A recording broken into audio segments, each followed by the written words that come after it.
నమస్కారం గురువుగారు. నమస్కారం సార్. సార్ ఇప్పుడు ఈ మధ్య కాలంలో ఎక్కువగా ఒక సమస్య తయారైందంటే అది పెళ్లి సమస్యే. ఎందుకంటే చాలామంది అసలు నిజంగా పెళ్లి గురించి ఏదైనా చిన్న రెమెడీ చెప్పినా, చిన్న వీడియో చేసినా దానికి రీచ్ అనేది కూడా ఎక్కువగా ఉంటుంది డిజిటల్‌లో చెప్పాలంటే. సో, ముఖ్యంగా ఏంటి అసలు ఇది నిజంగానే ఒక గ్రహాల కారణంగానే పెళ్ళిళ్ళు ఆగిపోతున్నాయా? లేకపోతే బయట సమాజంలో ఆడపిల్లలు లేక ఆగిపోతున్నారనేది 2 రకాలుగా 2 ప్రశ్నలు.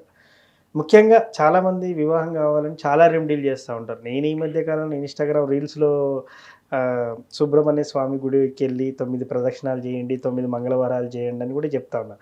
సో, ఎవరికి తోచింది వాళ్ళు చెప్తా ఉన్నారు. కొంతమంది ఆహ్, శివుడికి చక్కెరతో అభిషేకం చేయండి అని చెప్పి కొన్ని రకరకాలుగా వినిపిస్తుంది.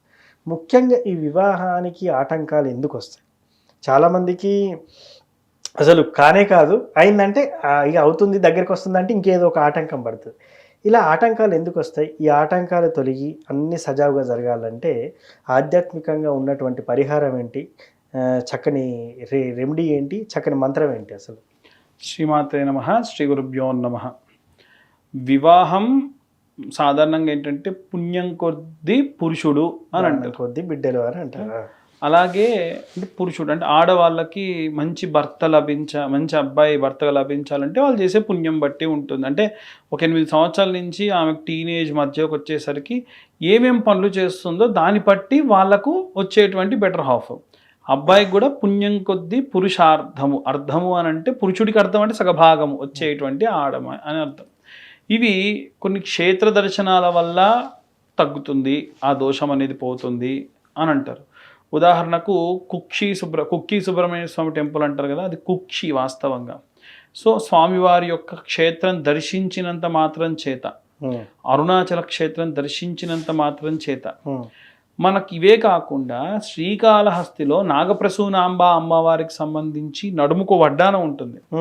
ఆ వడ్డానం సర్ప వడ్డానం అనమాట. సర్పదోషాలు ఉన్న వాళ్ళు శ్రీకాళహస్తికి వెళ్ళి పూజ చేయించుకుంటాం. శ్రీకాళహస్తిలో మీరు పూజ చేయించుకున్నారు. అక్కడున్న దేవతల్ని దర్శించడంతో పాటు నాగప్రసూనాంబ అమ్మవారి యొక్క నడుముకున్న వడ్డానం చూడాలట. నాగవడ్డానం ఉంటుంది. అది సందర్శించినంత మాత్రం చేత కూడా వివాహ సంబంధిత సర్పదోషములు పోయి అనుకూల పరిస్థితులు ఏర్పడతాయి. ఇవన్నిటితో పాటుగా మనం పూజలు చేసేటువంటి విధానంలో కూడా రావి చెట్టు, వేప చెట్టు ఉంటే ఆ రెండిటికి కళ్యాణం చేయిస్తారు. పూర్వం ఏంటంటే పెళ్ళిళ్ళు అవ్వతలేదు ఇంట్లో అని అంటే దేవతల కళ్యాణం చేసిన దాంతో సమానం. ఆ రెండూ కలిసి గనక మనం ఎక్కడైనా సరే రావి చెట్టు ఉంది, వేప చెట్టు లేదు, ఓ వేప చెట్టును కొనుక్కు రావాలి. అది ఎంగిలి చేసినటువంటి పండ్ల ద్వారా వచ్చినటువంటివి కాబట్టి వాటిని వీలైతే లేదా ఎక్కడన్నా లోపల నుంచి తీసుకొని వచ్చి ఈ రావి చెట్టు పక్కనే పాతి ఆ రెండింటికి శాస్త్రోక్తంగా లక్ష్మీనారాయణ కళ్యాణం ఎట్లా చేస్తారో అశ్వత్థనారాయణ కళ్యాణం అలా చేసి వాటికి దారం కట్టాలి. వీళ్ళే కళ్యాణం చేసి వెంటనే ఫస్ట్ టైం వీళ్ళే ఈ తల్లిదండ్రులు పిల్లల కోసం ఏం చేయాలంటే భార్యాభర్త ఇద్దరు కళ్యాణం చేసి ఒక దారం తీసుకొని 11 చుట్లు కోరిక కోరుకుంటూ దాని చుట్టూ తిరిగి కట్టాలి. అలా చేసి మొక్కుకోవాలి. వీళ్ళైతే ముడుపు కూడా కట్టొచ్చు దానికి. అలా చేయించి వివాహం జరిగిన వాళ్ళు కూడా ఉన్నారు. వాళ్ళ పిల్లల కోసం అలా చేయిస్తే పెళ్లి జరిగిన వాళ్ళు కూడా ఉన్నారు. మంచి సంబంధం వచ్చి హ్యాపీగా ఉన్నారు. ఇప్పుడు ఇల్లు కట్టుకోవడం, హ్యాపీగా ఉండడం ఇవన్నీ పరిహారాల్లో భాగం. ఒక్కొక్కరు ఒక్కొక్కటి చెప్తున్నారంటే ఏదైనా సరే శాస్త్ర ప్రామాణికంగా ఒక గ్రంథంలో చూసి చెప్పడం జరుగుతుంది. వీటన్నిటితో పాటు శివుడికి గనక ఆరాధన చేస్తే మనకు అబ్బాయి గనక పెళ్లి కోసం చేస్తే కన్యా పాశుపతం అని చేస్తారు. చక్కెరతోనే చేయాలి.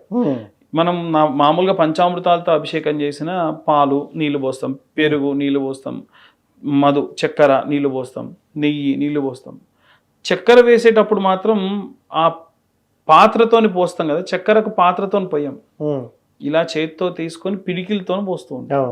ఎందుకు అనంటే మన చేతితోని మనం ఎప్పుడైతే చేస్తామో మనకు కానీ మన పుట్టబోయే పిల్లలకు కానీ తర్వాతి తరం వాళ్ళకు కానీ వివాహ సంబంధిత దోషములు ఉంటే పోతాయి. మనం పూజ చేసి ఏమనుకుంటాం అంటే నేను పూజ చేస్తున్నా నా కోసం, మీకోసం కాదు. మీకు కావాల్సిన పుణ్యం మీకు వచ్చినా సరే మనం చేసే ప్రతి పూజ ముందు 35 తరాలకు వర్తిస్తుంది. మనొక్కలకు కాదు. కాబట్టి అలా చేయడం. ఇంకొకటి ఏమిటంటే శివుడికి అలా పూజ చేసిన తర్వాతకి వట్టి వేళ్ళు ఉంటాయి కదా, వట్టి వేళ్ళు మనకు సాంబ్రాణి కప్స్ ఉంటాయి కదా, ఇవాళ దొరుకుతున్నాయి, అవును. ఆ సాంబ్రాణి కప్స్ పెట్టి వెలిగించి వెలిగించేటప్పుడు వెలిగించి ధూపం ఇవ్వాలి. ఈ వట్టి వేళ్ళు కూడా మొత్తం అంతా భస్మం అయిపోవాలి. అలా భస్మమైన వాటితో శివలింగానికి అభిషేకం చేసి అది నిత్యం బొట్టుగా పెట్టుకోవాలి. ఇలా చేసినా కానీ వివాహ సంబంధిత దోషములు పోతాయి. ఒక్కటి కాదు సార్, ఇంకా కేవలం పెళ్లి అనేటువంటి ఒక్క దాని గురించి ఒక 1000-1500 రకాలైన రెమెడీస్ ఉంటాయి. అవి చేసేటోడు కూడా ఉంటాయి. చెబితే అంటే రెమెడీస్ కి సంబంధించి రకరకాల పుస్తకాలు ఉంటాయి. కలియుగ దోష నివారణ, లాల్ కితాబ్లని రకరకాల కితాబులు ఉన్నాయి. నిజమేనా సార్? మరి కొన్ని ముస్లిమ్స్ రాసినవి ఉంటాయి సార్ అందులో. అది ఇప్పుడు మోహన్ పబ్లిషర్స్ తీసుకున్న తర్వాత నుంచి మార్చారు, అవి తీసేశారు. పాత లాల్ కితాబ్లో అయితే దారుణం. శ్మశానానికి వెళ్ళిపోయి కుండలో వస్త్రాలు పెట్టి మూటలు కట్టి దాచిపెట్టండి టూర్ చెప్తారు. అవి చాలా డేంజర్. ఒక ఆమె చేసింది, బెంగళూరులో కేసు అయింది. ఎవరో గురూజీ చెప్తే ఆమె వెళ్ళింది, చేసింది. అక్కడ శరీరం పైన సరైన బరువు లేక లేస్తే ఆమె హార్ట్ అటాక్ వచ్చి చచ్చిపోయింది. ప్రోగ్రామ్ చూసింది, అందుకని ఇట్లా అయిందని పెద్ద గొడవ అయింది. సో ఇట్లా చాలా ఉంటాయి. అయితే ఈ రెమెడీస్ అన్నీ ఒక ఎత్తు, మనం ఎంత శ్రద్ధగా అవి చేస్తున్నాం అది కూడా ముఖ్యం. ఇప్పుడు మొక్కుబడిగా చేసేటువంటి వాటికి అవ్వవు, మనం ఏంటి నమ్మాలి అంతే.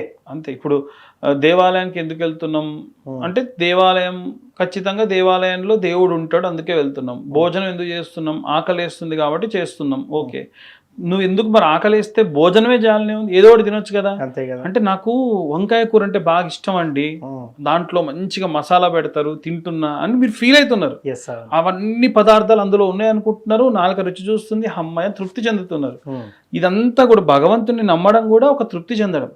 వీటన్నిటిలో భాగంగా ఒక మంత్రం ఉంది. ఓకే, ఈ మంత్రము 10,000 సార్లు, 10,000 సార్లు నిష్టగా ఒక 21 రోజులు 41 రోజుల పాటు మధుమాంస భక్షణ చేయకుండా. 10,000 సార్లు అంటే ఎందుకు సార్? అది ఒక 10 రోజులలో కూడా ఉడగొట్టొచ్చే కదా.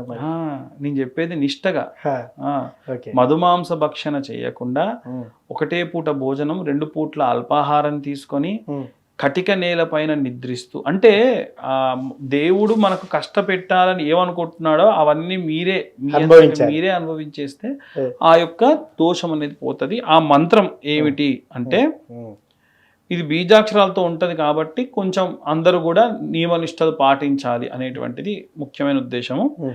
ఓం శ్రీం హ్రీం క్లీం శ్రీం క్లీం విశ్వేశ్వరాయ నమః. అంతే, సింగిల్ లైన్ మాత్రం. అంతే, 1008 సార్లు చదవాలి. 10,000 సార్లు చదవాలి. ఓకే, ఈ మంత్రము 10,000 సార్లు పఠించి 21 రోజుల పాటు మీరు ఈ 10,000 సార్లు కంప్లీట్ చేయొచ్చు. ఆప్షన్. ఈ మంత్రం కూడా మీకు నేను పంపిస్తా, కింద డిస్క్రిప్షన్లో ఇవ్వండి. కాబట్టి ఎవరైనా సరే చదవాలనుకుంటే ఈ ప్రకారంగా చేసుకున్నా.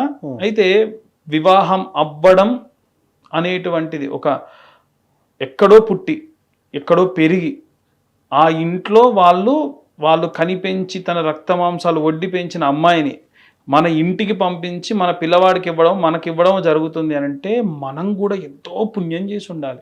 కాబట్టి ఏమైనా సరే మన పుణ్యకార్యాలు, గోవుకు గాసము, గోవుకు మంచి మంచి పదార్థాలు పెట్టడము, ఆకలితో ఉన్నవాడికి అన్నం పెట్టడము, అనాథలు కానీ దీనార్థులు కానీ అన్నార్థులు కానీ వీళ్ళందరికి కూడా పెట్టడం, మన వంతు మనం కూడా పుణ్యక్షేత్ర దర్శనాలు చేయడం, బేసిక్గా కొన్ని ఉంటాయి, ఇవి కూడా చెయ్యాలి. నేను ఏం చేయలేదు చిన్నప్పుడు, నాకు ఇప్పటికిప్పుడు పెళ్ళి అవుతుంది అవ్వాలి అని అంటే కూడా కష్టమే.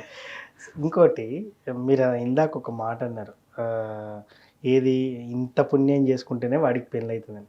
బయట కొంతమంది మిత్రులు మాట్లాడుకుంటున్న విషయం మనం విన్నది నేను చెప్తున్నాను. అరే వాడికి ఏముందిరా, వాడికి అయిపోయింది పెళ్ళి, వీడికి అవ్వట్లేదు అనేటువంటి ఈ మాటలు కూడా ఉన్నాయి. మరి దాన్ని ఎలా చూసుకోవచ్చు? అంతకు ముందే మనం ఒక వీడియోలో చెప్పాం, అదే ఏంటంటే పెద్దలు చేసిన పుణ్యం కూడా ఉంటుంది. అదే అనుకోవాలంటే అంతే. ఒకవేళ ఏమైనా మన పెద్దల్లో చేసినటువంటిది ఏదో, పెద్దలంటే మళ్ళీ ఎవరు, నేను అనేది మీ ఫాదరో మీ తాతనో అని నేను అన్నను.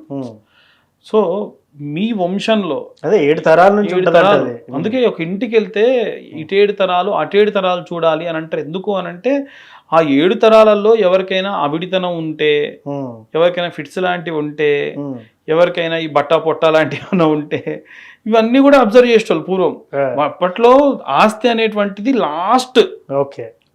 వచ్చేది. ఆస్తి కానీ, సంపద కానీ ఇవన్నీ. ఇవాళ రేపు ఏం చేస్తున్నారంటే వాడి సిబిల్ స్కోర్ బాగుందా లేదా, వాడు ఇప్పటివరకు ఎంతమందికి ఎగ్గొట్టిండు డబ్బులు, ఒకవేళ ఎంతమందికి ఇబ్బంది పెట్టిండు, ఉమ్, లేదు గతంలో ఏమైనా పాస్పోర్ట్ వెరిఫికేషన్కి వచ్చినప్పుడు ఏమైనా పోలీస్ కేసులు ఉన్నాయా, ఆ, ఎన్ని కంపెనీలు ఉద్యోగం మారిండు, ఆ ఉద్యోగం చేసే దగ్గర ఎలాంటి అలవాట్లు ఉన్నాయి, ఇవి వెరిఫై చేస్తారు. ఓకే, ఇవి కూడా చేసుకోవచ్చు, తప్పులేదు. ఆ, కానీ అన్నీ చూసుకోవాలి, హెల్త్ ఇష్యూస్ అన్నీ కూడా చూసుకోవాలి. కాబట్టి ఎస్, ఇవన్నీ కూడా ఉంటాయి ఖచ్చితంగా. వివాహానికి సంబంధించి మీరు అన్నట్టు అన్ని రకాలుగా ఉంటాయి. ఎస్. మొత్తానికి వివాహానికి సంబంధించి ఒక చక్కటి మంత్రాన్ని తెలియజేశారు గురువు గారు.